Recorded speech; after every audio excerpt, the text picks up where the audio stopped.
जेरै भालुकमारि गिलाजार बरिमाखा थांनो थाखाय अनेक खस्थ' जायो दैज्लांबा लामायानो गैया बाल्थि दैमाया खुरखा लामाखौ खुरखालांजोब्बाय दा मानसिफ्रा हान्थिनो जोबोद खस्थ' जायो बाइक लाबोनो हाया गारि लाबोनो हाया बेमारि लांनो हाया बेबायदि अबस्था आरो दा नैबे खामानिया सेंसन जायाखै जोङो सासे थिकादारखौ दायथ' होनानै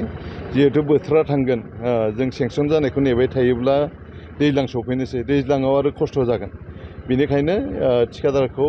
एसे मानानै आं खावलायनानै बानायनो होदों सिसिल ब्लकनि लामाखौनो बानायनोसै बेखौ सिसिल ब्लकनि लामाखौ बानायसै 2 किल'मिटार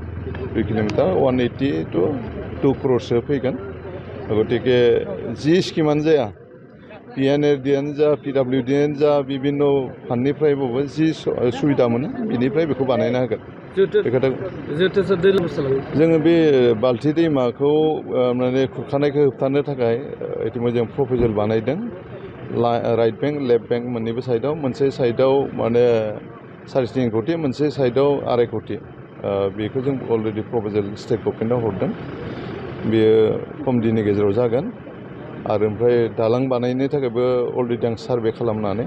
प्रप'जेल बानायदों बेखौबो खम दिननि गेजेराव खालामनाय जागोन जों दा सावरायनाय जायाखै बिजेपिजों सावरायगासिनो सारआ एसे एनै सावरायगासिनो दं फाइनेल स्टेपआव दासिमबो फैनो हायाखै गतिके जोंहा 11 तारिखआव CWC दं बेवहाय हयथ' राजनितिनि बागै सावरायलायगोन बिनि उनाव आंबो मिथिगोन BTCनि बारग' थांगोन नोंथांमोना बेनि सायाव सावरायनाय जादों बिनि सायाव जों बेबायदि गैयाबाबो जों BPF हिसाबै नैबे मोनथाम जिथु रायजो सभानि सिट खालि जादों बेवहाय जों बियाखै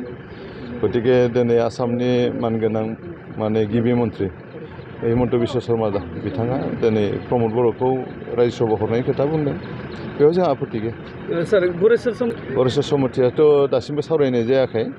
जोंबो हगाराखै मानो होनना बुङोब्ला दिनै गरेस्वर समष्टियाव मोनथाम काउन्सिल समष्टि दङ बिनि गेजेराव मोननैयाव BPF हान्जाया देरहाना दं बेनिखायनो BPF हान्जानि बिजाथि नांगौ होननानै जों दाबि खालामदों